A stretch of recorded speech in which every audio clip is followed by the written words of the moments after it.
title of today's lecture is A Totally New Approach to Education. A totally new approach to education. In part one, we talked about the archaic features of the educational system as it exists. We talked about even how the titles themselves, an Associate of Arts, a Bachelor of Arts, a Master of Arts, a Doctor of Philosophy, really in the sense of today's needs and meanings do not make a lot of sense. So we talked also about the need for it to have an influence for a lifetime, the need to emphasize questions as much as answers, inspiration as much as memorization, the importance of teaching the knowledge to others, and also the idea that we don't get an education, that we don't have an education, that essentially there's an integration of the educational process. What I wanted to talk about had to do with what are you awarded for going through this educational process.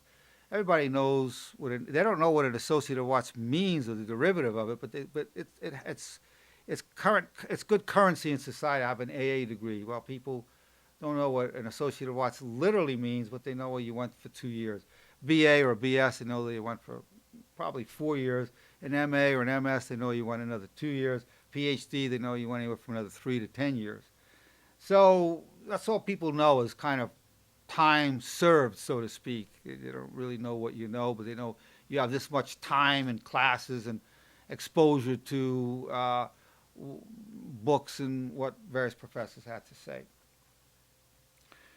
But what I want to talk to you about is the importance of another system of acknowledging your degree of achievement in the educational process. And the two terms that I like, degree of knowledge, and the other term is depth of knowledge. They both can be abbreviated with DK, depth of knowledge, degree of knowledge. Now, since this educational system is a living, breathing, organic system, I haven't decided whether I want to stick with depth of knowledge or degree of knowledge. Both apply. I'll probably end up with one or the other eventually. But the point is that we need a way then of assessing, well, where do you stand in your educational process? It's just a yardstick of time, effort, and depth of knowledge, degree of knowledge. So we call it DK as an abbreviation. DK1, that's the first level. DK2, the second level. DK3, letter DK4, and so forth till you reach the highest level, which is DK9. Depth of knowledge, ninth level. So you go away from depth of knowledge, first level, to depth of knowledge, ninth level. Now, many people don't finish whatever educational process they're in. So if, let's say, somebody just goes to level 3, depth of knowledge in the field of, let's say, business management, and they stop going because of circumstances, money, health, family issues, relocating, or what have you. So they achieved a DK3 level, depth of knowledge level 3. So they can then say that they have depth of knowledge level 3 in management training. They have something they can say as a credential. I have depth of knowledge level 3 of management training. I have depth of knowledge level 5 of management training. At whatever point they may have left the system, or maybe just needed to interrupt their education and say, well, I was depth of knowledge level 5, and I had to work and do other things for 5 years, and now I'm going for depth of knowledge level 6. Now, a parallel to this kind of system is martial arts. You have different belts, purple belt, a brown belt, a black belt, and then you have degrees within that. Black belt, first level, second level, third level, all the way up to ninth level. So there's a prototype that exists in martial arts of level of knowledge. And in a way that fits very well for our purposes as well. So when you reach level 9, you reach DK, depth of knowledge level 9, you're then awarded a board certification specialty. So you become then board certified with a specialization in business management. Because that means you reach level 9, depth of knowledge level 9. or you reached a board certification with a specialty in public relations. That means you went through 9 levels and you achieved level 9 and received a board certification. The board of directors sign your certification that you're board certified in that specialty. Or you say you were studying health and fitness, you then became you became a board certified specialist in health and fitness. And we have about 50 of these categories. A board certified specialist in longevity and anti-aging. A board certified specialist in modular construction, a type of building we're using these modules. So whatever the area is, you'll have a board certified specialty in that. Now you go to an employer, the average employer right now won't even know what that means. What do you mean you have a board specialization, board certified specialization in management? Well, at least it's something in their hand. And I didn't want to be awarding these other degrees, AA, BA, MA, and PhD, because it's misleading. We're not really following that whole system. We have a system that's based on not just memorization, but inspiration. We have a system not just based on answers, but on asking questions. We have a system not just based on regurgitating for the final exam and your other exams, but a system based on knowledge with the intention of a lifetime. We don't have just a system based on you having the knowledge just for yourself, but basically a knowledge that you're going to be sharing with significant others. So I don't want to be misleading, because it'll somehow imply that you went through an accredited school and therefore you have an AA or BA. That whole nomenclature suggests an accreditation process involving governmental certification. There is no government involvement. There is no government involvement in these board certification processes. It's a post-secondary educational system, although people can get these certifications while they're in high school. You don't have to wait till they finish high school. They can do it simultaneously. So it's not to say post-secondary school. It can even be while the person's in secondary school. They can be working on their certifications. But there's not a governmental stamp of approval or disapproval.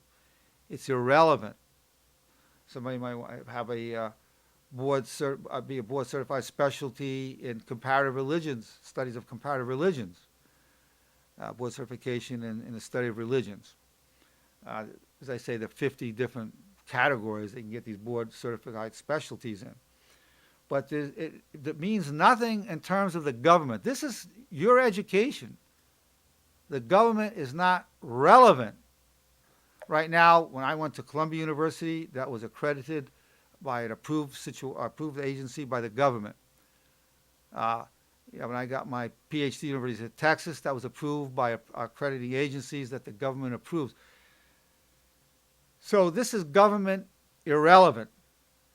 The government's not going to give government loans for it. The government's not going to approve it. The government's not going to disapprove of it. And when people get, at the beginning, those that were the pioneers of it, it still could look good on a resume. They say, well, I'm board certified specialist in business management. So it has a sound to it, but in essence, nobody knows what it will mean. But when you look at if somebody says, I have an MBA, nobody knows what it means either. You see, our board certified specialty in business management, the person will actually have hands-on experience in starting a business and being in a business. We will provide that. Now, you get an MBA at a university, at Harvard or Columbia or Yale or Princeton or Long Beach State, it doesn't matter.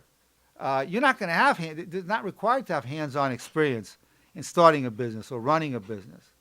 So really, which certification is more valuable? So once you explain what a DK9 is, that you're a board certified specialist in business management, you've had actual experience hands-on with a startup business, and we actually have that. It could be with Power Sugar. We have other inventions with that I have, other patents. We say, well, also we have a board certified specialty in invention creation, how to how to get a patent on invention, and I have 3. So I know the process very well. I dropped about 8 or 9 of them that I had. I didn't pursue them to the end because of various factors, financial, and also I thought it wasn't what I had new ideas about it, and I didn't want to continue it. But 3 I kept with it. I have 3 patents. I have a patent on power sugar.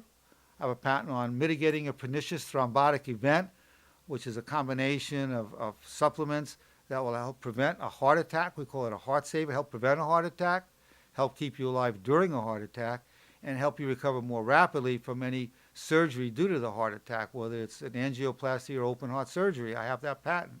I also have a patent on what's called the couch potato workout system. It's basically a workout system during downtime while you're watching TV, or you're sitting in a wheelchair. You could be using this exercise system, or as a passenger in a car working out during the downtime. I own a patent on that apparatus. Now, so we have a board certification there from somebody who's created these patents.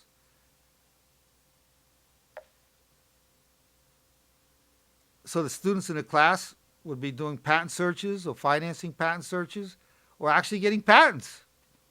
So when they say I'm board certified in creating inventions, say, well, I have certain patent pendings, or I actually own these patents. Well, that's fantastic. I'm a board certified specialist in business. Well, really? Well, yeah, I was involved with promoting these new businesses, Power Sugar business, or some other business that I've started, or getting going the Heart Saver patent going, or promoting educational materials from Dr. Nerenberg's enormous repertoire of educational materials of over 300 lectures. So it's an amazing thing, hands-on experience.